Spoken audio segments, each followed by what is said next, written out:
हुज़ूर आवाज़ चैनल में आपका स्वागत है। हमारी आज की कहानी है पछतावा। पत्नी की बीमारी से परेशान आज 70 वर्षीय राम प्रकाश जी अपने कमरे में गुमसुम से बैठे हुए हैं और लगातार बिस्तर पर लेटी अपनी जीवन संगिनी जानकी जी को निहारते जा रही थी। जानकी जी अपने घुटनों के दर्द के कारण बेहाल बिस्तर पर पड़ी हुई थी। बेबस तो स्वयं को राम प्रकाश जी भी बहुत ज्यादा महसूस कर रही थी। वह किसी बीमारी के कारण नहीं बल्कि अपनों से सताए हुए थे। अपनी गठिया की बीमारी से तो उनकी जंग जारी थी, परंतु अपनों का सामना कैसे करें उन्हें समझ नहीं आ रहा था। कुर्सी पर बैठे बैठे वह सोचने लगे कि इस उम्र में जब माँ बाप को सबसे ज्यादा अपने बच्चों की देखभाल की जरूरत होती है, वही इस उम्र के पड़ाव में भी उन्हें अपनी बीमारी की देखभाल स्वयं करनी पड़ रही है।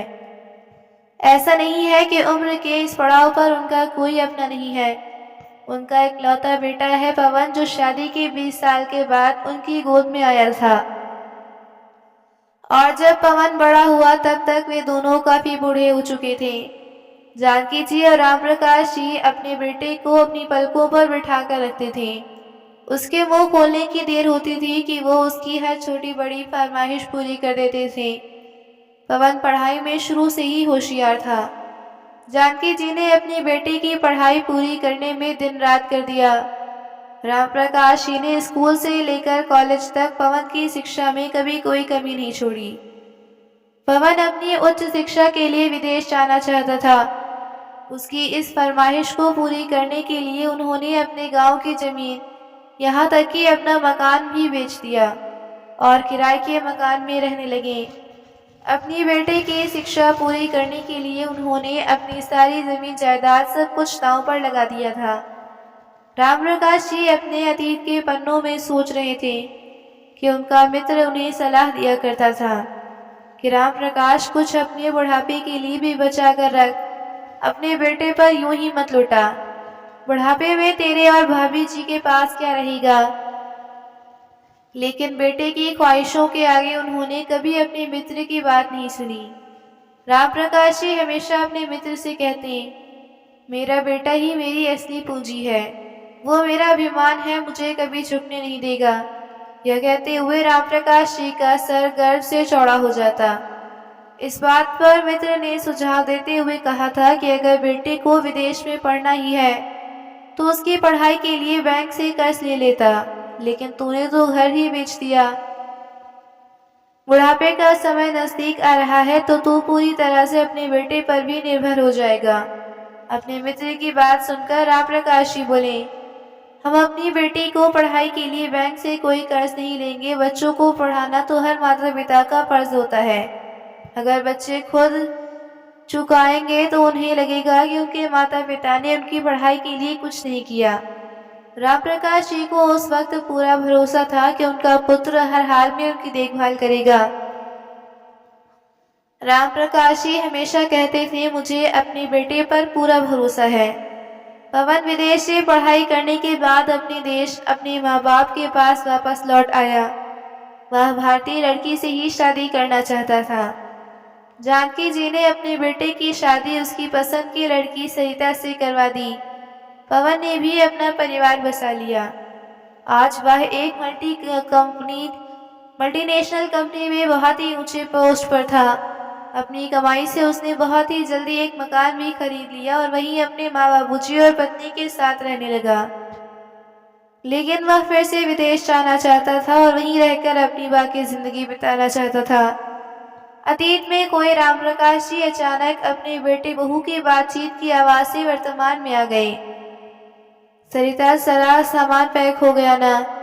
ध्यान रखना कुछ छूट न जाए। माँ बाबूजी के गर्म कपड़े जरूर रख देना और खाने के बाद माँ को जो दवाई खाती है वह तो बिल्कुल भी मत भूलना।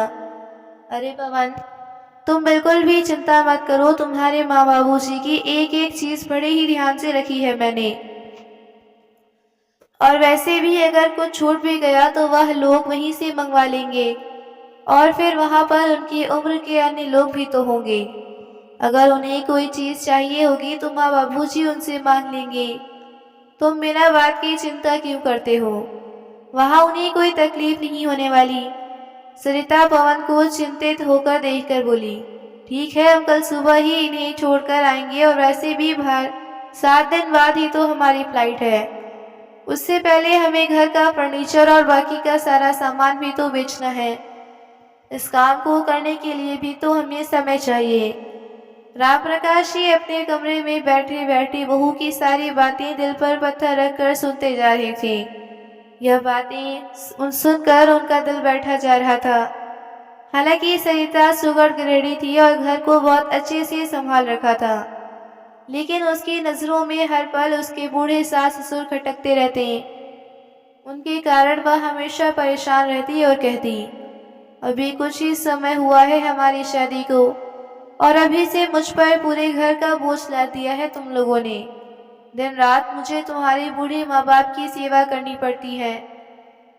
तुमसे शादी करके मेरी जिंदगी तो बिल्कुल नरक बन चुकी है। पवन उसे हमेशा समझाने की कोशिश करता तो वह उसी पर भड़क जाती। आपको क्या पता, आप तो दिन भर घर से बाहर रहते हो। थोड़ी थोड़ी देर बाद आपके बाबूजी को और आपकी अम्मा को खास तौर पर बना हुआ हल्का फुल्का भोजन चाहिए। कभी खिचड़ी तो कभी दलिया, और पता नहीं क्या क्या डिमांड करते रहते हैं। तो कभी उनकी दवाइयाँ का ध्यान रखो। मैं तो तंग आ गई हूँ इस जिंदगी से। मेरी अपनी भी कोई जिंदगी है या नहीं? मुझे तो ऐसा लगता है मैं तुम्हारी पत्नी बनकर नहीं बल्कि तुम्हारे माँ बाबूजी की नौकरानी बनकर आई हूँ। इस रोज रोज की बहन से पवन भी बहुत परेशान हो चुका था।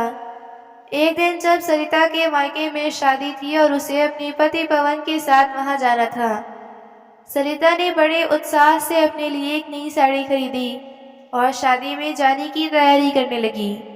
लेकिन शादी वाले दिन जैसे ही तैयार होने के लिए ब्यूटी पार्लर जाने लगी तो पवन ने उसे यह कहकर रोक दिया कि पहले माँ बाबूजी के लिए खाना बना दो और उनकी दवाइयाँ निकाल कर रख दो, फिर चली जाना तुम। लेकिन इतना सारा काम करने के बाद यदि मैं ब्यूटी पार्लर जाऊंगी तो तैयार होकर शादी में किस समय पहुंचूंगी? तब तक तो बहुत देर हो जाएगी। इन सब कामों में घंटा निकल जाएगा। तुम उनके लिए बाहर से खाना ऑर्डर क्यों नहीं कर देते? तब तक मैं तैयार होकर आता हूँ। सरिता ने कहा तो पवन बोला, सरिता, मेरे माँ बाबूजी इस उम्र में बाहर का खाना नहीं खा सकते। तुम्हें पता है फिर उनकी तबीयत खराब हो जाएगी। हम लोग शादी में थोड़ा लेट चले जाएंगे तो कोई फर्क नहीं पड़ता। पवन ने कहा तो सरिता तुनक बोलकर बोली, मेरे मायके में शादी है इसलिए तुम्हें कोई उत्साह नहीं। मेरी जिंदगी खराब हो गई है तुमसे शादी करके। आप मुझे किसी की शादी में नहीं जाना। मुझे तो लगता है कि यहाँ मैं तुम्हारी पत्नी बनकर नहीं तुम्हारी अम्मी बाबूजी की नर्स बनकर आई हूँ। क्या केवल अपनी माँ बाबूजी की सेवा करवाने के लिए ही तुमने मुझसे शादी की थी? अपनी बहू की जली कटी यह बातें सुनकर राम प्रकाश जी और जानकी जी को बहुत दुख होता और वह सोचते हैं कि बुढ़ापे में एक इंसान कितना लाचार हो जाता है कि अपने बच्चों से कुछ नहीं कह पाता। उस दिन सरिता सचमुच शादी में नहीं गई और रूठ कर बैठ गई। पूरे घर में सन्नाटा पसरा हुआ था। सरिता ने खाना भी नहीं बनाया। फिर पवन ने उसको मनाने की बहुत कोशिश की, लेकिन वह मानने को बिल्कुल भी तैयार नहीं थी। तुम अपने माँ बाबूजी को किसी भी वृद्धाश्रम में क्यों नहीं छोड़ देते हो? वह गुस्से में बोली तो पवन भड़क गया। यह तुम क्या कह रही हो? मैं ही तो उनका एकमात्र जीने का सहारा हूँ। बीमार लाचार अपने बूढ़े माँ बाप को तुम मुझे छोड़ने के लिए कह रही हो? भला कोई बेटा ऐसा कैसे कर सकता है? यह समाज, पड़ोसी और रिश्तेदार भला क्या कहेंगे? तुम्हें सब लोगों की पड़ी है, पड़ोसियों की, रिश्तेदारों की चिंता है, लेकिन तुमने जिससे शादी करके लेके आए हो उसके बारे में सोचा है? शादी के बाद हम कहीं घूमने तक नहीं गए, किसी रिश्तेदार के यहाँ भी नहीं गए। मुझे बताओ, कभी तुम मुझे फिल्म दिखाने भी ले गए हो? बस जब से ब्याह कर लेकर आए हो बस तुम्हारे अम्मा बाबूजी की सेवा ही कर रही हूँ। अब और बर्दाश्त नहीं होता मुझसे। मुझे उन दोनों बटी बुढ़िया से अब मुक्ति चाहिए। नहीं तो संभालो अपने घर को, मैं जा रही हूँ अपने मायके। और याद रखना फिर कभी वापस नहीं आऊंगी। सरिता की बातें सुनकर पवन चुप हो गया। उससे कुछ करते ही नहीं बन पा रहा था। फिर सरिता बोली, एक काम क्यों नहीं करते तुम विदेश में नौकरी ढूंढ लो और तुम्हारी नौकरी मिलते ही हम दोनों वहां चले जाएंगे। तब तक हम इन दोनों के लिए भी रहने का दूसरा इंतजाम कर लेते हैं। सरिता अपने विचार बताते हुए मुस्कुराने लगी। अगले दिन हमेशा की तरह पवन अपने ऑफिस चला गया और मेल पर आया मैसेज चेक किया तो उसकी आंखों में चमक आ गई और खुशी से झूम उठा।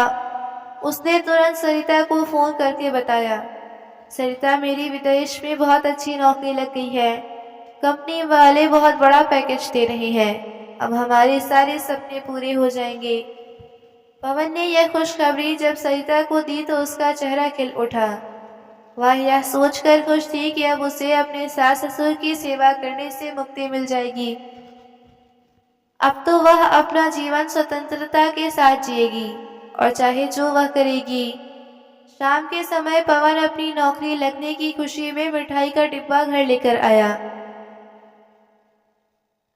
जैसे ही अपने माँ बाबूजी के कमरे में गया तो देखा कि पिताजी कमरे में नहीं थे, शायद बाथरूम में गए थे और उसकी माँ जोर जोर से खांस रही थी और धीरे से उठकर अपने पास रखी बोतल में से ग्लास में पानी डालने की कोशिश कर रही थी।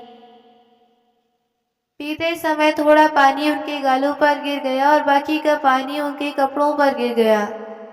पवन जानता था कि उसकी माँ की उम्र अधिक होने के कारण उसके हाथ पानी पीते वक्त कांप जाते हैं। यह देखकर पवन बोला, माँ इतनी खांसी आ रही थी तो सरिता से पानी गर्म क्यों नहीं मंगवा लिया। जानकी जी मन ही मन सोचने लगी कि पहले ही उसका परा हम लोगों पर चढ़ा रहता है, अब और अगर गर्म पानी भी मंगवा लेती तो वह गुस्से में आग बबूला हो जाती। लेकिन बेटा बहू में झगड़ा ना हो यही सोचकर जानकी जी हमेशा चुप रह गई। फिर पंखे की तरफ देखते हुए बोली, बेटा कल रात को हम लोग बिल्कुल नहीं सो पाए। यह पंखा बहुत आवाज कर रहा है, ना जाने क्या हुआ है। कल तेरे ऑफिस की छुट्टी है ना, तो तू कल इस पंखे को ठीक करा देना ताकि हम लोग आराम से सो पाए। और बेटा मेरी और तेरे बाबूजी की दवाइयाँ भी खत्म हो गई हैं, वह भी लाकर दे देना। अपनी माँ की हालत देखकर पवन परेशान सा हो गया। उसे समझ नहीं आ रहा था कि जो विदेश में नौकरी की खुशखबरी लेकर वह आया था वह अपनी माँ को कैसे बताए। उसके मुंह से शब्द नहीं निकल पा रहे थे। इतने में सरिता कमरे में आई और बोली, माँ की जो दवाइयाँ मंगवानी है 1 महीने की इकट्ठी मंगवा लीजिए और अब यह पंखा ठीक करवाने की कोई ज़रूरत नहीं पड़ेगी। बहू की बात सुनकर जानकी जी हैरान रह गई। प्रश्न भरी नजरों से उसकी ओर देखने लगी तो बहू बोली, अरे माँ जी, इन्होंने आपको बताया नहीं क्या? उनके विदेश में बहुत अच्छी नौकरी लग गई है। राम प्रकाश जी कमरे के दरवाजे पर खड़े हुए सब सुन रहे थे। उनकी आंखों में खुशी के आंसू भी आ गए और गम के भी। अपने बेटे की प्रगति को देखकर वे दोनों खुश थे, लेकिन उससे दूर होने का गम भी उन्हें सताने लगा। फिर अपने बेटे को डॉन आशीर्वाद देने लगे, लेकिन फिर दूसरे ही पल राम प्रसाद जी बोले, लेकिन बेटा विदेश तो तुम दोनों ही जा रहे हो ना, हम तो इसी घर में रहने वाले हैं। तो बहू ने ऐसा क्यों कहा कि अब पंखा ठीक करवाने की जरूरत नहीं है? उनकी बात सुनकर जानकी जी बोली, अरे आप भी कमाल करते हो। जब बेटा बहू दोनों विदेश जा रही हैं तो हम लोगों को क्या यही छोड़कर जाएंगे? हमारा बेटा हमारा इकलौता सहारा है, हमें भी तो वह अपने साथ ही लेकर जाएगा ना। यह बात भी आपका खुलकर समझनी पड़ेगी। इतना सुनते ही पवन के चेहरे के भाव कहीं गायब ही हो गए। उसके माथे से पसीना छूटने लगा और सामने खड़ी सरिता उसे आंखों ही आंखों में इशारा करने लगी कि उन्हें वृद्धाश्रम भेजने के बारे में बता दे। लेकिन पवन को अपनी बात कहने के लिए शब्द नहीं मिल पा रहे थे। उधर राम प्रकाश जी अपने बेटे बहू की चुप्पी देखकर तुरंत समझ गए कि उन दोनों के दिमाग में क्या चल रहा है। वो, बाबूजी, मैं यह कह रहा था कि अगर आप दोनों अभी पवन झिझकते हुए अपनी बात कह ही रहा था कि उसकी बात काटते हुए सरिता बोली, अरे तो इसमें घबराने वाली क्या बात है? साफ साफ बता दीजिए इन दोनों को कि अब यह वृद्धाश्रम में रहना होगा। यह बात सुनकर जानकी जी और राम प्रकाश जी को एक साथ झटका लगा। जानकी जी को ऐसा महसूस हुआ कि वह केवल एक बेजान शरीर है, उनके अंदर से आत्मा किसी ने निकाल ही ली हो। उनका मन तो कर रहा था कि वह चीख चीख कर रो पड़े, लेकिन वह ऐसा करके अपनी बेटी और बहू के रंग में भंग नहीं डालना चाहती थी। अपनी पत्नी की व्यवस्था को समझते हुए राम प्रकाश जी ने उनके कंधे पर हाथ रखकर उन्हें धीरज बंधाया, पर अपने आंसू छुपाते हुए रूंधे स्वर से अपने बेटे को बोले, अगर विदेश तुम दोनों ही जा रहे हो तो हमें वृद्धाश्रम भेजने की क्या जरूरत है? हम इसी घर में जैसे तैसे रह लेंगे। मैं अभी इतना सक्षम हूँ कि तुम्हारी माँ का ध्यान रख सकूं, लेकिन पिताजी वहां जाने के लिए हमें यह मकान बेचना ही होगा। विदेश में छोटे से मकान का किराया भी बहुत ज्यादा होता है, इसलिए इस मकान को बेचकर जो पैसा मिलेगा उस पैसे से हम विदेश में जाकर अपना मकान खरीद लेंगे। लेकिन आप लोग चिंता मत कीजिए, आप लोगों की जिम्मेदारी हमारी है। हमने आप लोगों का बहुत अच्छे से इंतजाम कर दिया है। वहाँ आपको किसी भी चीज की कोई कमी नहीं होगी। इतना कहकर बेटा बहू उनके कमरे से चले गए। अपने बेटे बहू की बातें जानकी जी और राम प्रकाश जी को अंदर तक झकझोर कर रख देती है। राम प्रकाश जी कहने लगे, अपने माता पिता को वृद्धाश्रम में छोड़कर इतनी अच्छी तरह से जिम्मेदारी निभा रहा है हमारा बेटा। हमारे जीते जी हमसे हमारा ठिकाना ही छीन लिया। विश्वास नहीं हो रहा कि जिस बेटे के लिए हमने अपनी सारी जमा पूंजी खर्च कर दी, आज वही बेटा हमें बेघर कर रहा है। इस पर जानकी जी रोते हुए बोली, ऐसे बेटे से तो हमारी सोनी गोद ही रहती तो ज्यादा अच्छा था। माँ बाबूजी, आप भी हमारे साथ चलो, बुढ़ापे में आप हमारे साथ ही रहो।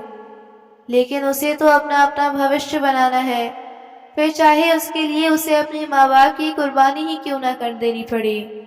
अपने बेटे बहू की बातें सुनकर राम प्रकाश जी और जानकी जी को एहसास हो चुका था कि इस उम्र में भी बुद्धि आंखों को बहुत कुछ देखना बाकी है। पवन और सरिता को विदेश जाने में केवल 7 दिन ही बाकी थे और सरिता ने जाने के लिए पैकिंग शुरू कर दी थी। घर का सामान निकालते हुए सरिता बोली, माँ जी, अपने घर में कितना कुछ इकट्ठा कर रखा हुआ है, इतना सामान बेचने में तो बहुत समय लगेगा। यह सुनकर जानकी जी बोली, बहू यह कबाड़ नहीं है, यह मेरी इतने सालों की गृहस्थी का सामान है। एक एक चीज को मैं बड़े चाव से खरीदा था और संजोर कर रखा था, जिसके साथ मेरी यादें जुड़ी हो चुकी हैं। लेकिन आज यह सामान तुम्हारे लिए एक कबाड़ बन गया है। माँ जी, आप कुछ भी कहिए, लेकिन यह सामान तो मुझे बेचना ही होगा। ऐसा कहकर सरिता पुरानी रखी सभी चीजों को एक कोने में लपेटने लगी। उधर पवन ने भी मकान बेचने पर लगा दिया और दो दिनों में उसे एक अच्छा खरीदार भी मिल गया था। तो उसने अपने माँ बाबूजी को वृद्धाश्रम भेजने की पूरी तैयारी कर ली और सरिता ने उसका सारा सामान पैक कर दिया। जाते समय जानकी जी दिल में दर्द की पीड़ा लिए घर को निहारती जा रही थी। उधर राम प्रकाश जी सोचने लगे, ऐसी उम्मीद तो हमने अपने बेटे से कभी नहीं की थी, जिसने अपने माँ बाप के बारे में एक पल भी नहीं सोचा और बेसहारा होने की कगार पर खड़ा कर दिया। क्या बुढ़ापा आने पर इंसान बेकार हो जाता है? जब वह काम करने के काबिल न रहे तो उसे कहीं भी कैसे भी पटक दो, चाहे वह घर का एक खाली कोना हो या वृद्धाश्रम, सड़क हो या मंदिर, क्या वह इंसान नहीं? गाड़ी में बैठे हुए वह वृद्धाश्रम की ओर जाते हुए जानकी जी अपने पति की झुर्रियां भरे चेहरे की ओर देखती जा रही थी। उनके मन में चलती उथल पुथल और उनके दर्द की आवाज केवल जानकी जी सुन पा रही थी। इतने में उनके विचार श्रृंखला को भंग करते हुए दीपक ने आवाज दी, माँ बाबूजी, हम वृद्धाश्रम आ चुके हैं, अपनी बेबसी को दिल में किसी कोने में छुपाकर दोनों दंपति बिना अपने बेटी बहू की ओर देखे हुए वृद्धाश्रम में चले गए। घर लौटकर पवन मकान बेचने के लिए अलमारी से कागजात निकालने लगा। तभी माँ बाबूजी के कमरे से सरिता की आवाज आई, अजय सुनिए तो। बाबूजी का यह संदूक तो रह ही गया।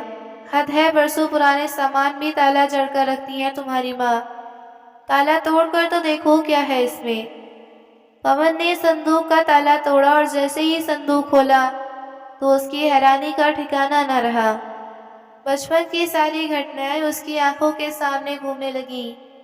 संदूक में रखे एक बक्से में उसके छोटे छोटे खिलौने पड़े हुए थे, जिन्हें खरीदने के लिए न जाने कितनी बार उसके पिताजी ने ओवर टाइम काम किया था। उसे देखकर पवन की आंखों में आंसू भर आए।